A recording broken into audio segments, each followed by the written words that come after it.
You're listening to the Forbidden Brazilian Portuguese podcast, episode 6.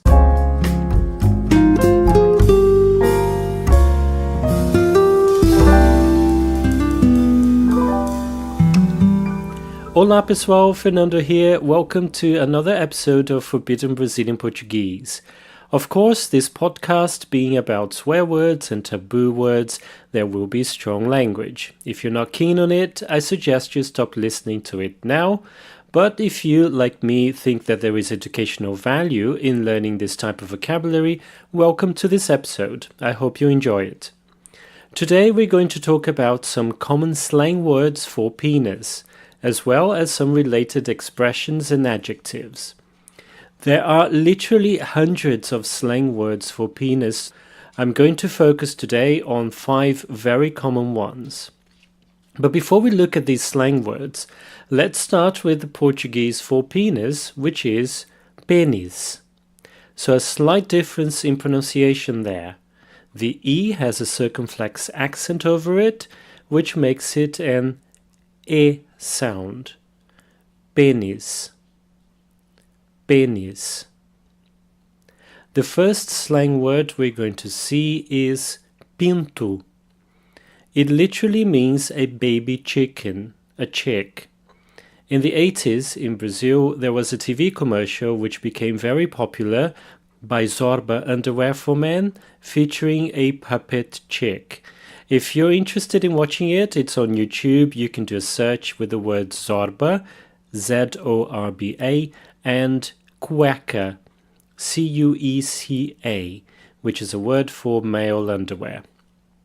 Pinto is the equivalent of willy in the sense that it's the word normally used by children, although it's also sometimes used by adults, not only when talking about it with children, but also in situations where using the word penis might be a bit too formal, and the other slang words that we're going to see next could be considered a bit vulgar.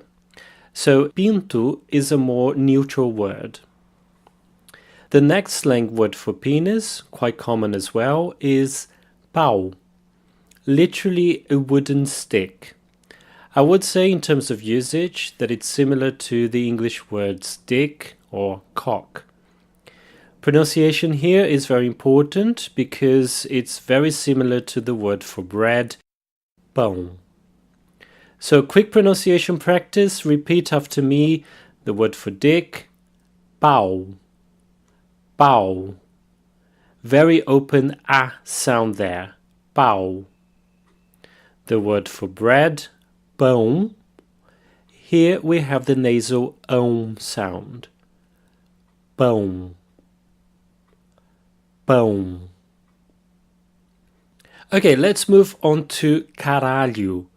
There are different theories about its origin, one of them being from the Latin caraculum, which means a wooden stake. Caralho also used to be the name of a wooden mast in sailing ships. The word caralho is quite versatile in the sense that it's not just used to refer to the penis, but it's also used as a swear word to express indignation when something bad happens to us, like we saw in episode 4, when experiencing sudden pain. Caralho! Here the intonation is very important. Caralho! This word can also be used to express surprise or even admiration. The intonation here will be something like caralho! Caralho! When used after the preposition para or its contraction pra, it means a lot, a great deal, extremely. For example, esse filme é bom pra caralho. That means this film is extremely good. Esse filme é bom pra caralho. There is a modification of the word caralho which makes it milder and more acceptable to say in public, and that is caraca. Caraca. Another fairly vulgar word for penis is cacete, which is originally a word for wooden bat or stick. In the south of Brazil, where I come from, we use the diminutive of this word, cacetinho, to refer to a small bread roll. As you can imagine, people from other regions of Brazil often find this quite amusing. If you are in the Rio Grande do Sul state, you can go into a bakery and order, for example, 3 small bread rolls by saying, 3 cacetinhos, por favor. 3 cacetinhos, por favor. The last slang word for penis we're going to see today is rola, which comes from pomba rola or rolinha, a small bird similar to a pigeon or a dove. One thing to notice here is that unlike the other words we saw before, this one, rola, is a feminine noun. So we need the feminine definite article a rola, or the feminine indefinite article uma rola.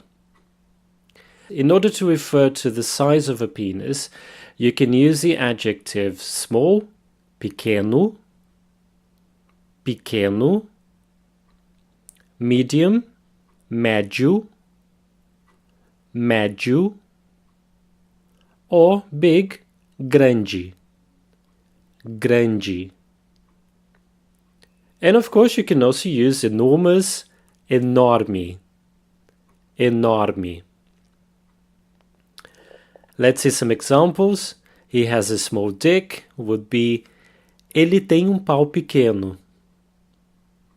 Ele tem pau pequeno. Or he has a big dick. Ele tem pau grande. Ele tem pau grande. But in terms of size, you can also use the diminutive inho or the augmentative ão. So now I'm going to go through the 5 slang words that we saw, this time with their diminutive and augmentative forms as well, so that you can practice your pronunciation. Are you ready? It's probably best not to do this pronunciation practice in public in case there are any Brazilians around. So let's start. Pinto, pintinho, pintão, pau, pauzinho, pauzão, caralho, caralhinho, caralhão, cacete, cacetinho, cacetão, rola, rolinha, rolão. And that's it for today. I hope you enjoyed this episode. If you'd like to learn Brazilian Portuguese beyond swear words and taboo words, I would like to invite you to check out the Fun with Brazilian Portuguese Academy membership, or FWBP Academy for short. A community of learners where members can access 6 premium courses, including the Ultimate Pronunciation Guide and Everyday Brazilian Portuguese, where you will learn the real, colloquial Brazilian Portuguese that you need to communicate in practical day-to-day situations in Brazil. Members also have access to a private Facebook group, exclusive live tutorials, and the notes for this podcast series as well. Check out all the benefits of the FWBP Academy on funwithbrazilianportuguese.com/membership. Muito obrigado, até mais, tchau!